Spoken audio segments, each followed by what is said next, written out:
Welcome to the Divided States of Media, presented by Oxford Road and in collaboration with the National Institute for Civil Discourse. I'm your host, Dan Granger. We're less than a week away from the 59th U.S. presidential election, and effective polarization has reached an all-time high. Whoever wins, Trump or Biden, we are here searching for a path that brings us together as a nation. And for those of us that create, sponsor, or broker media, we're looking in the mirror to consider what part we have played into getting to this divided state and how we can be part of the solution. I can think of no better person to help us answer these questions than today's guest, former Speaker of the House, architect of the contract with America, Fox News contributor, and host of the Hot New podcast, Newt's World, Mr. Newt Gingrich. Mr. Speaker, welcome to the Divided States of Media. Well, it's great to be with you. And, you know, you've picked an extraordinarily important topic. So I'm delighted to have a chance to talk with you. Thank you so much. And by the way, congratulations on your podcast. We know that it's been taken off lately, and pleased to see the work, and pleased that we've been able to sponsor it on behalf of some of our clients. So Right. Well done. Oh, it's been fun. And so it actually worked much better than I thought it might originally. So it seems to cover a lot of topics and draw a lot of different people. Well, we talked about that early on, and I think you've been bringing more of the full Newt to it, and I think it's probably helping you get some action. I think people like the idea that it's not automatically one thing or another, that we have real diversity. Yeah. Well, so listen, we're talking about two things that you are expert on, both polarization and media. And so first question, in terms of effective polarization, how bad is the state of our union in your view? Oh, I think that we have a very deep polarization.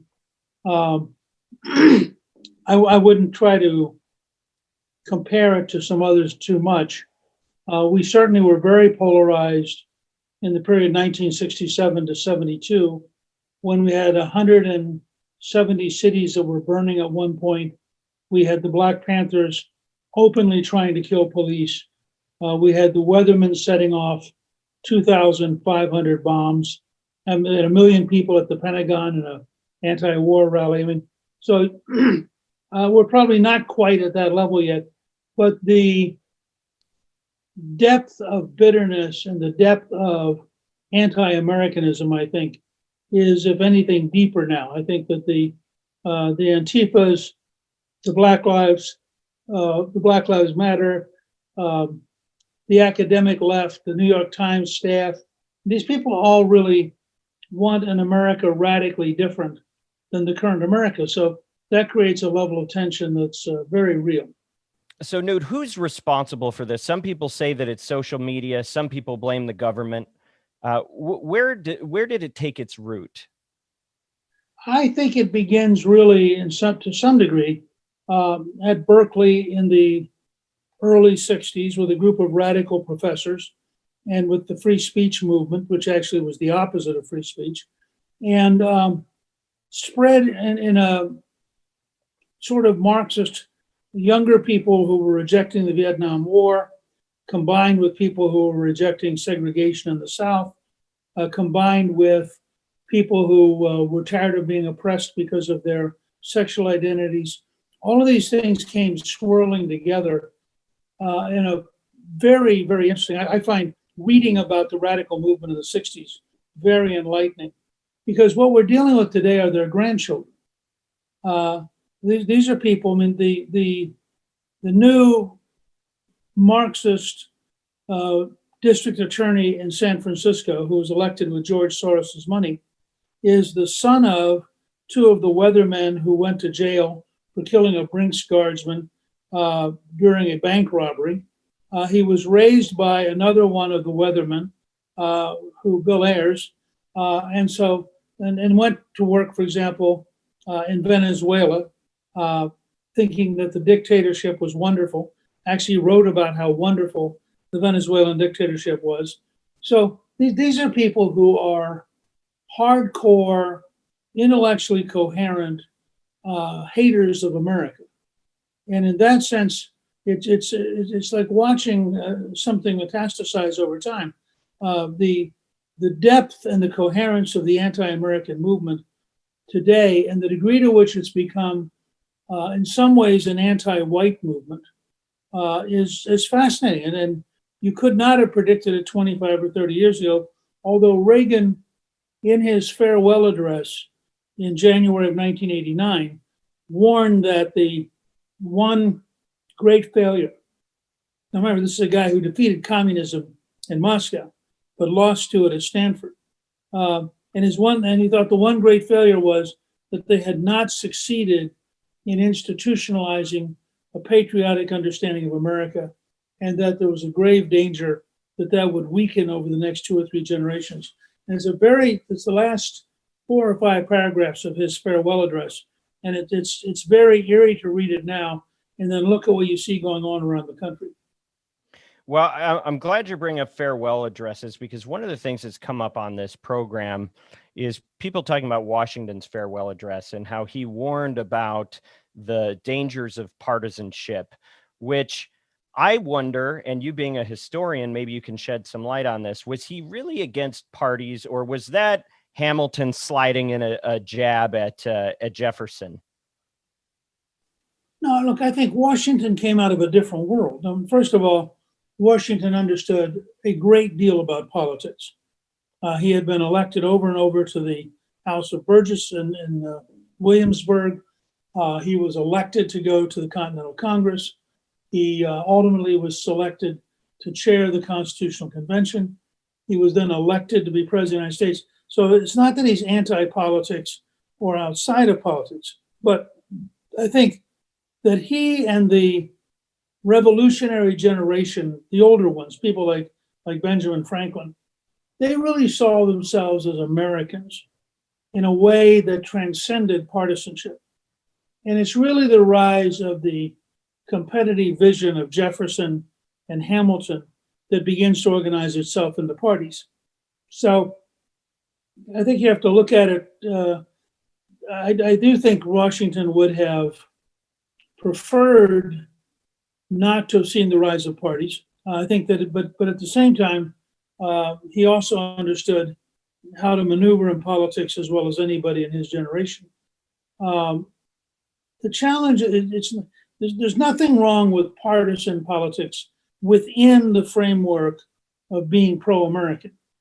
What's made the evolution that we're living through different is you now have an anti-American partisanship. You have people who openly will say they want to radically change America. You actually had Vice President Biden in the last 2 days talking about that we're in a very dark place, and that America is a racist country, and he goes off on this riff, and it's clear that he's been surrounded by these young left-wingers and has gradually drunk the Kool-Aid and is now prepared to represent the sort of anti-American wing of the political system. Well, and look, I do want to dig into that with you a little bit, and I want to hear from your perspective what from the Republican Party, is there 2 sides to this argument that you see, and kind of looking at this as now really probably the foremost elder statesman of the party, if there's also some accountability to be had on the right.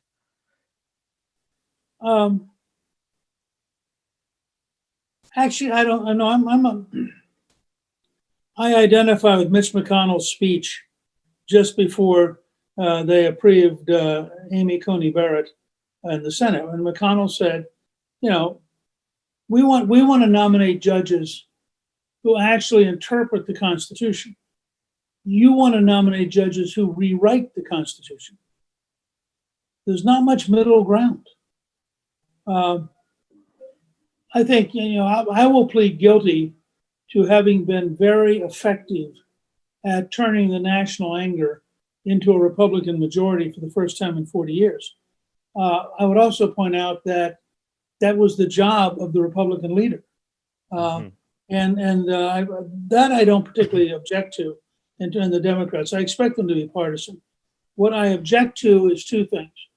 One is a vicious politics of destroying people, whether it's Robert Bork or the effort to destroy Clarence Thomas, the effort to destroy Justice Kavanaugh. I mean, people who really are, this is part of why you have this very large hidden Trump vote, because there are people out there who, they don't have their house trashed. I mean, near where I live, there's a really big 4x8 Trump sign. And the fact is, it's been spray painted by Biden people because they can't stand the idea that there would be a Trump sign in the neighborhood. And I think that's the sort of thing we're up against right now. And I think it's when you look at people like Antifa and Black Lives Matter, I mean, they consciously go out to start fights. They consciously go out to burn things down. And I think we ought to be honest about how big the gap is between people who may get involved in tough arguments and people who decide they're going to burn down your house. Well, so let's talk about where does this go if there's no real change to walk some of this back? What happens to the country if we keep accelerating on this course? Look, as a historian, I always tell people one side or the other is going to win. It's not going to be, there won't be any compromise. If the left wins, if you look at California, for example, or you look at parts of New York, they'll simply use the power of government to impose a left-wing radical view. They're already doing it in the schools. I mean, they use the public schools through this teachers union to teach the most vicious anti-American and anti-white propaganda. And, the kids and the teachers go along with it. So if they win, you will see a concerted effort to profoundly change America and in the process to make it impossible to defeat them in an election. Because if they can't create a California or New York style one-party state, they're going to be repudiated as they were. I think it was an enormous shock to them in 2010 when 2 years into Obama, they got literally, led by John Boehner, the House Republicans gained more seats in 2010 than we gained in 94. So I think that shocked them. And then, of course, Donald Trump came along and actually had the temerity to defeat Hillary Clinton. And when everybody knew that wasn't appropriate and he shouldn't be allowed to do it. So I think if they do win next week, you will see an all-out effort to rig the game so they can't be challenged again in our lifetime. So, all right. Well, and the president is another topic, which is a delicate one because you're one of the few people that we've spoken with that knows him. But let me ask you a question. Is the problem really polarization, or is it the effective piece of it, where it is the venom, where it is the vilification of the other side that pushes us apart? Are we really more different on policy issues in this country, or is it just the way that we treat the other? No, I think we're radically different. I think the world that Pelosi would create and the world that Mitch McConnell or Kevin McCarthy would create, they're incompatible. And it's not, you're not going to get that world to work as a synthesis. That's why when people come rushing in and say, oh, let's find a way to compromise. Well, I mean, it's really useful to read the 1850s and watch people like Lincoln who would like to find a compromise, but gradually come to realize that, in fact, the Southern slaveholders are not only not going to accept a compromise, they're going to insist on the expansion of slavery and regard anything that doesn't expand slavery as a step towards its extinction. And so you had two radically different sides. Well, I think you're in the same boat right now. I deeply resent my grandchildren being taught that we are a racist country because I believe it is a total lie. I think for when you have somebody who comes here from Somalia, who comes through a refugee camp, who is embraced as an American, and who then spends her days spewing venom, I don't have any sympathy at all. I have no desire for the U.S. to become Mogadishu. I have no desire to have legalized clitorectomies for young girls. I have no desire to have the imposition on the rest of us. Look what just happened in France, where a teacher was beheaded. Now, I take that pretty personally because I'd like to be able to stand up for Western civilization and not think that I'm putting my life at stake. And that's a very real problem. So, from your perspective, it really sounds like the all the talk about being headed toward some modern version of a civil war, that sounds very real from your perspective. Sure. Is that basically what you're saying? Because this goes so deep. I mean, I don't know that it has to become violent, but on the other hand, look at the level of violence we've had this summer. Yeah. You know, if Donald Trump wins, which I think he will, after they have been told by phony polls for 3 months that he's going to lose, the level of rage on the left starting election night is going to be violent and unbelievable. And people need to understand that. I mean, and it's going to be financed by people like Soros, who would love to destroy this country for reasons I cannot understand, but that I believe are true. Well, so let's talk about what are the options here for either side. I mean, for as much as you've been, I think, criticized as you kind of came up in Congress and led the Republican Revolution, you really have done a lot to partner with the other side. And Sure. you did that while you were in Congress. You've been called out from 96 to 98, having some real movement. And even more recently with your work on criminal justice reform and with Van Jones and others. What's to stop more of that to occur? What's missing? Well, nothing stops it from occurring, and I have encouraged the House and Senate Republicans and the White House over and over again to find things you could work on. I tried to convince them and failed totally to start the first term with infrastructure reform because I thought you could easily get 100 to 150 Democrats who would be interested in working on infrastructure. One of my close friends is Lamar Alexander, who's done an amazingly good job of offering bipartisan legislation. So I think you can have cooperation even if you don't have agreement about the biggest issues. And you can find ways to reach out to people.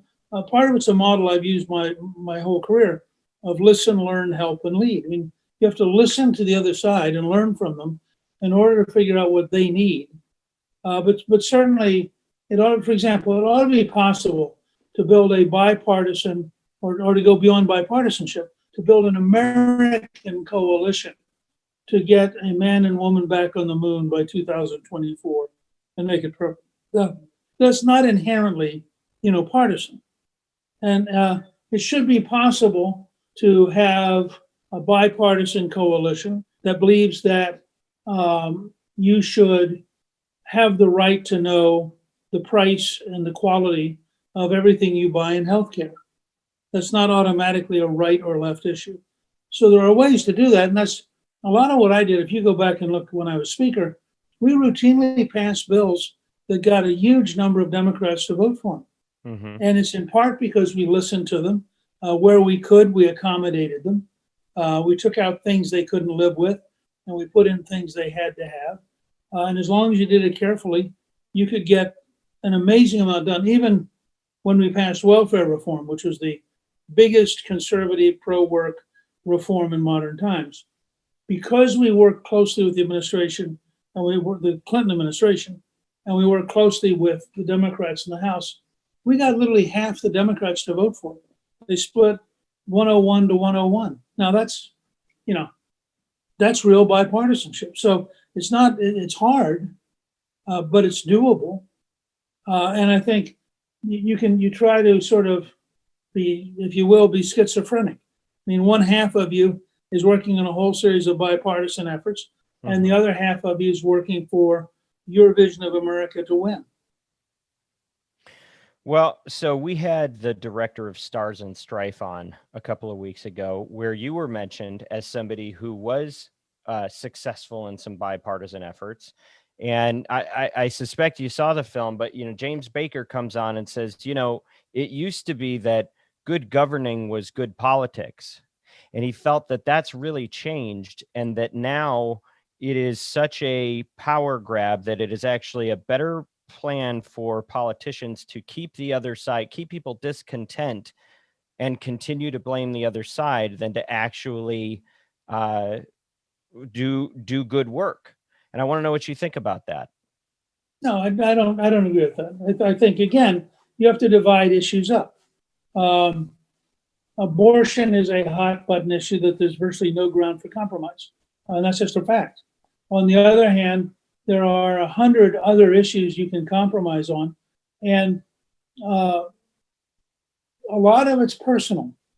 I mean, if you're willing to sit and talk with people and willing to build mutual ties, Arthur Link, who wrote the great 4-volume biography or 5-volume biography of Woodrow Wilson, so wrote at one point that Wilson never understood the simple sinews of good fellowship which bind men unbound by any other thing. And so, for example, I'm a big advocate of congressional delegations because you get them away from their staff, you get them away from the lobbyists, you get them away from their voters, you put them on a plane, they're sitting there with members of the other side, and they will actually get to know each other better on that trip than they ever will sitting around Washington. So I think you have to take steps so that people see each other as human beings, if in fact you want to try to achieve this stuff. Well, and I agree with that very much, but unfortunately, I see on both sides the dehumanization happening in government, in media, Sure. And I'm familiar with your defenses of the president on these issues and on his unconventional approach, but don't you have to concede that the way that he goes about it, we would be better served if he could be more magnanimous and less of a, and not govern as though he's campaigning? Well, that might have worked if anybody on the left had accepted him as president.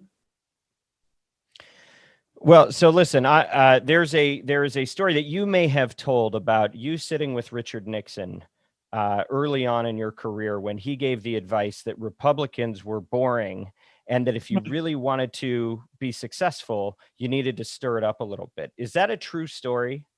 Yeah, I mean, when Nixon said to me, because I went to him, when I got there, we'd been in the minority 24 years. Mm-hmm.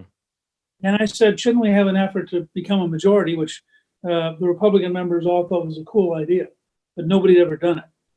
And so I went up to see Nixon in the early 80s. And he said, he came in 46. He was part of the post-war class that won control for the first time since 32. And he said, the House Republicans have always been boring. He said, when I was there, they were boring. And if you want to actually get the energy and the resources and the talent, you've got to be noisy enough that people think you're worth being part of. And so he suggested we get about a dozen guys together and that we routinely do things to attract attention. And sure enough, the week before we won in 94, we were the cover of both Time and Newsweek. So we had broken out. We had become important enough that it was worth covering us. Now, to some extent, you could make the argument that electing the star of a reality TV show may be taking that principle a step too far. And certainly, a significant part of Trump's behavior stems directly from The Apprentice and the other things he's done in life that involve publicity and involve marketing. But I do think I think it's almost impossible for any of us to imagine if the Washington Post had not published an article about impeachment on the day he was sworn in, and if the left had not built a huge rally the day after he was sworn in, and there had been any sense of willingness to try to accept that he was actually president, he might have been a remarkably different leader. But this is a guy who saw himself harassed by the FBI, harassed by the intelligence community, under constant assault from the news media. 93% negative coverage. I had a very good friend of mine, Alan Guelzo, who teaches at Princeton and is an expert in the Civil War. In December of 2016, wrote me and said, the viciousness of the media's attack on Trump are matched only by the South Carolina slave-owning newspapers' assault on Lincoln. And so that's the world he came into, and he said, okay, if it's going to be no holds barred, let's see who's still standing. Well, I don't want to press you too hard on this because we are within a week of the election, and you are Newt Gingrich. So, but I will say on my own account that you get to a certain level, we expect you to be able to rise above all that. And that's just irrational. That's irrational. That's a fantasy. It's not rising above all that. This guy has been in a war. Look, I've told him bluntly, I think 10% less Trump would be 100% more effective. Okay. I'm not going to defend the more goofy things he's done. Yeah. But this is a guy who has been fighting a war with the entire national establishment. And they tried to put him in jail. They have put some of his associates in jail. They tried to go after his family. They even went after his son. And so I think you have to measure him as a wartime president, behaving with the kind of tension and pressure that wartime presidents have. He has not had a single day in which the left has accepted that he was president. Not one. So, what we're trying to work on here, Newt, is we're trying to rally corporations and members of the media who value their sponsorship to be more even-handed, but also to lower the volume a little bit, to lower the hatred that we see from both sides, because I don't think there's a right and a wrong in this. And I want to know from your point of view, you know as well as anyone, the media loves a fight. They can't resist it. And as long as that is part of the ecosystem, is there any way that the media can walk this back proactively and de-escalate a little bit? I think businesses as advertisers and as institutions with resources can have a huge effect. I think, for example, a few years back when HBO did a whole series on John Adams, it was educational history at its very best. And it was something that you had to see and you had to feel you were brought together. You were proud to be an American at that point. I think when you get things about, for example, the movie 42 is a remarkable film about the integration of baseball, and you can't help but come out of it both being troubled by how blatant and open segregation was, and also thinking what an amazing process it was to see it develop the way it did. So I think that businesses can have a real impact by what they want to sponsor. And businesses can say, we're just going to automatically follow whatever the highest rating is, recognizing that then leads to a drive for, if it bleeds, it leads. Right. Or they could say, I want to find ways to take a certain part of my advertising money and put it into programming that I believe is better for the country, but also will bring me customers. I mean, you can't ask them to be charities, but you can ask them to exercise some judgment. And I think, I used to like years ago, the original Crossfire, because when it was done in the 80s, and the times changed too much and people are too bitter now and fight too much. But there was a kind of, you really got to experience a real conversation. And I could imagine figuring out how to do conversation shows.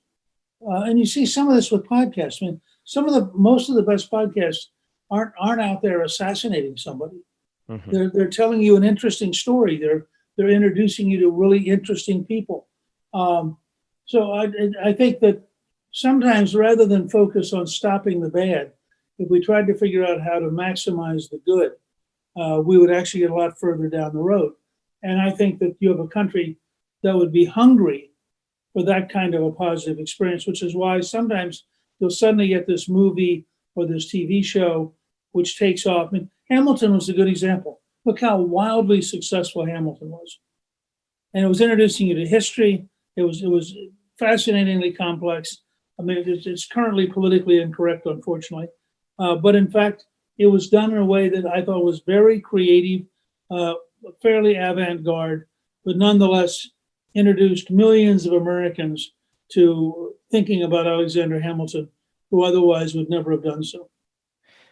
Newt, I know we're running out of time here, and I just want to let you know that we are working on this with the National Institute for Civil Discourse, and I do hope that we will get to call on you in the future as we try to advance some of those things. My last question, I'm going to tell you something that I think, and I want you to respond to it. I believe that for this country to come together, one side has to stop pointing the finger at the other side and take a real personal inventory, because until somebody stops being accusatory and starts doing a self-assessment, nobody's going to lower their weapons. We won't be able to walk back the vitriol. And I want to know if you agree, and I want to know if you would have a message to the people on the right who look up to you about the value of perhaps a more conciliatory approach to these issues. Well, I think for the country's sake, it would be really helpful if starting in December or January, people could just listen to each other and not render judgment initially. Just listen. You know, what motivates you to do this? What, is there some common ground? We can't, one of the things that made Clinton and myself successful was we were very good at deciding what we couldn't do. And so we didn't spend time on that. We didn't pick fights. We said, all right, if I can't do A and B and you can't do C and D, how do E and F look? And so we tried to find things where it was mutually beneficial to do it, as opposed to focusing on things where we're going to fight each other. And I would think if the next Congress, if you could find a way to get people in that kind of attitude, and if the next administration, whether it's the second term of Trump or the first term of Biden, if they sincerely meant that, would really be worthwhile. If they didn't sincerely mean it, it would last about 60 days because people are smart and they figure out very rapidly, if you tell me you're listening, are you really listening, or is this just a gimmick?